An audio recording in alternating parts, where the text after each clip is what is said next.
Ils harcelèrent la jeune caissière après la fermeture, sans savoir que les motards étaient encore dans le magasin. La nuit avait été longue, mais pour Mara Lewis, elle touchait enfin à sa fin. Le bourdonnement régulier des frigos emplissait le petit magasin, et l'odeur du café froid se mêlait à celle du plastique neuf. Dehors, la rue semblait paisible sous la lumière des lampadaires. Mara nettoyait le comptoir, fatiguée mais sereine, impatiente de rentrer chez elle.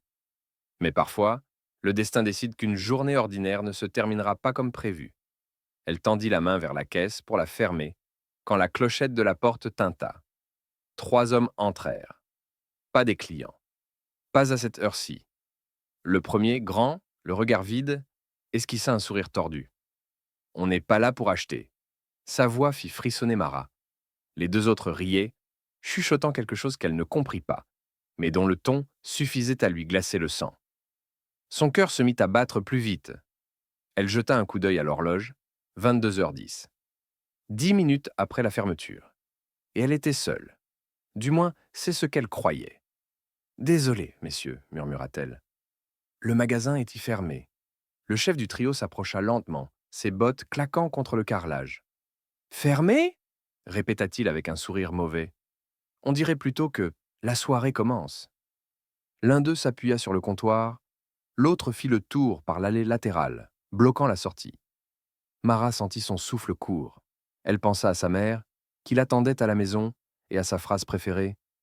Tu ne sais jamais qui entre dans ta vie. Certains pour blesser, d'autres pour sauver. Le premier s'avança encore. Son haleine sentait l'alcool. Qu'est-ce qu'il y a, princesse? T'as peur? Elle ne répondit pas.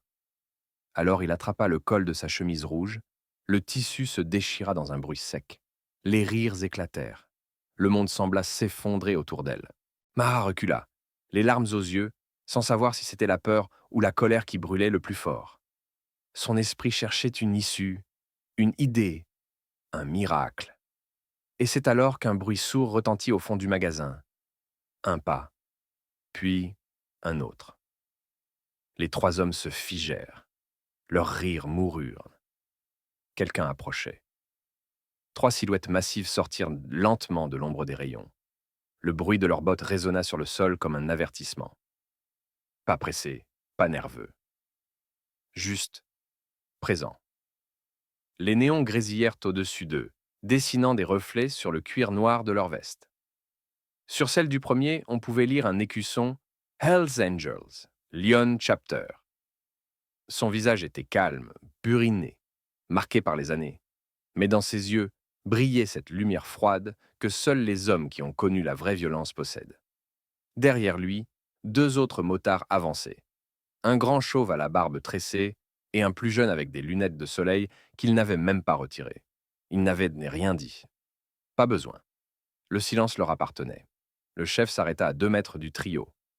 Son regard descendit lentement jusqu'à la main du type qui tenait toujours Mara par le col. « Tu devrais lâcher ça », dit-il d'une voix basse, presque douce. L'homme, Kyle, rit nerveusement. « Et sinon quoi, papy? Tu vas m'apprendre les bonnes manières ?» Le motard avança d'un pas. Un seul. Mais ce pas-là fit reculer Kyle, comme si tout l'air du magasin s'était soudain épaissi. « Ouais, c'est ça », rigola-t-il faiblement. « Fais le malin. » Son rire s'éteignit net. Le regard du biker ne bougeait pas. Pas une émotion. Pas un clignement d'œil. Un simple calme. Dangereux. « Vous aviez prévu quoi ce soir ?» demanda lentement le motard. « Faire peur à une fille seule pour vous sentir vivant ?» Personne ne répondit. Le silence devint presque douloureux. Mara n'osait pas respirer. Le biker se tourna vers elle, et son ton changea instantanément. « Tout va bien, mademoiselle ?» Elle hocha la tête, incapable de parler. Ses mains tremblaient. « Bien, murmura-t-il. Alors maintenant, ces messieurs vont partir. »« Et si on refuse ?» lança le deuxième type, celui au pull rouge. Le motard esquissa un sourire fatigué. « Alors on discute dehors. » Ce fut la dernière phrase avant l'orage. Le gaz au pull fonça sur lui, croyant l'effet de surprise possible. Le biker pivota, saisit son poignet, le tordit, et l'homme s'écrasa contre le sol avant même d'avoir compris. Le deuxième tenta de l'attraper par derrière. Erreur. Le chauve le bloqua d'une main, le souleva comme un sac vide et le projeta contre le frigo à boissons. Les canettes tombèrent avec un vacarme métallique. Kyle, lui, recula, les mains levées. Ça va, mec, on s'en va. On s'en va. Le chef s'approcha, posa sa main sur le comptoir, se pencha lentement vers lui. Si jamais je t'entends dire un mot sur cette fille, ou sur n'importe quelle autre, je te retrouve. Et crois-moi, petit, lion, c'est pas si grand que ça. Kyle hocha la tête, tremblant, puis sortit en titubant. Ses deux complices le suivirent, haletants, sans demander leur reste. La clochette de la porte tinta à nouveau. Le silence revint. Un silence lourd mais apaisé, comme après une tempête. Le motard se tourna vers Mara. « Vous devriez garder les lumières allumées un peu ce soir, dit-il doucement. Vous n'êtes jamais aussi seul que vous le croyez. Elle essaya de répondre, mais aucun son ne sortit. Il hocha simplement la tête, comme s'il comprenait. Puis il ajouta. « Et si jamais ces types reviennent, dites juste. Les anges veillent. » Les trois motards se dirigèrent envers la porte. Avant de sortir, le chauve la salua d'un signe de tête, un sourire sincère sous sa barbe. « Courage, mademoiselle !» La porte se referma. Les moteurs rugirent dehors, puissants, familiers, presque rassurants. Et pour la première fois depuis longtemps, Mara ne tremblait plus. Mara resta longtemps immobile après leur départ. Le bourdonnement des frigos était revenu, mais le monde semblait différent. L'odeur du café froid, la lumière blafarde des néons, tout lui paraissait soudain étranger, comme si elle avait vécu quelque chose d'irréel. Ses mains tremblaient encore, mais pas de peur cette fois, d'adrénaline. Elle s'agenouilla pour ramasser les bonbons tombés, les canettes roulées, puis son regard se posa sur un petit morceau de tissu au sol. Un fil rouge, arraché de sa chemise. Elle l'observa un instant, puis sourit faiblement. Ce soir, elle aurait pu mourir de peur. Et pourtant, elle était encore là. Elle remit tout en ordre, éteignit la moitié des lumières et s'assit sur le tabouret derrière la caisse. Les secondes passaient, mais quelque chose la retenait de fermer la boutique. Peut-être la promesse silencieuse du motard. Vous n'êtes jamais aussi seul que vous le croyez. Elle resta, juste pour voir. 20 minutes plus tard, les phares de deux motos réapparurent au bout de la rue. Ils s'arrêtèrent doucement devant la vitrine, moteur ronronnant. Le chef, celui à la barbe grise, descendit, s'approcha de la porte et, à travers la vitre, leva simplement deux doigts, un salut. Elle comprit. Il vérifiait qu'elle allait bien. Sans un mot, sans besoin d'héroïsme, juste présent. Puis ils repartirent, les moteurs grondant comme un tonnerre protecteur dans la nuit. Mara ferma enfin le magasin, mais au lieu de rentrer directement, elle marcha quelques mètres jusqu'à la route principale. L'air frais du soir lui fouettait le visage, mais son cœur battait plus fort que jamais. Elle pensa à tous ces clients qu'elle avait servis sans jamais vraiment les regarder. Des motards, des routiers, des silhouettes que tout le monde évitait. Et elle se demanda combien d'entre eux avaient peut-être déjà sauvé une vie sans que personne ne le sache. Chez elle, en rentrant, sa mère l'attendait, inquiète.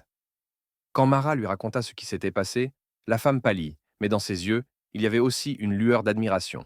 « Tu vois, ma chérie, dit-elle en lui prenant la main, les anges existent. Ils ont juste troqué leurs ailes pour des vestes en cuir. » Les jours suivants, la nouvelle circula vite dans la petite ville. Tout le monde parlait des motards du supermarché. Certains exagéraient l'histoire, d'autres la tournaient en dérision. Mais Mara savait ce qu'elle avait vu. 3 hommes capables de violence, mais au service du bien. Une dualité que peu comprendraient. Une semaine plus tard, en fin de journée, le rugissement familier d'un moteur retentit à nouveau. Elle leva la tête. C'était lui. Le même biker, celui à la barbe poivre et sel. Il entra, casque à la main, posa un billet de 10 € sur le comptoir. Un café noir. Et garde la monnaie. Sa voix était calme, presque timide. Elle servit la tasse, le cœur battant. « Vous êtes repassé, murmura-t-elle. Il hocha la tête. On revient toujours là où on a laissé un peu de bruit. Ils échangèrent un long silence. Pas de remerciements inutiles, pas de drame. Juste un respect mutuel. Avant de partir, il ajouta « Si jamais quelqu'un t'emmerde encore, Tu appelles le club. On n'aime pas les lâches. Quand il quitta la boutique, elle sentit quelque chose changer en elle. Une certitude nouvelle. La peur n'avait plus le même goût. Le soir même, elle posta un message sur les réseaux. Aux 3 motards qui m'ont sauvé, je ne connais pas vos noms, mais je sais que le monde a encore des héros. Des héros qu'on juge sans les connaître. Merci. Le message fit le tour de la région. Des centaines de commentaires, des milliers de partages. Des anciens militaires, des routiers, des femmes seules qui écrivaient « Moi aussi, un biker m'a aidé un jour. » Ils ont mauvaise réputation, mais un cœur immense.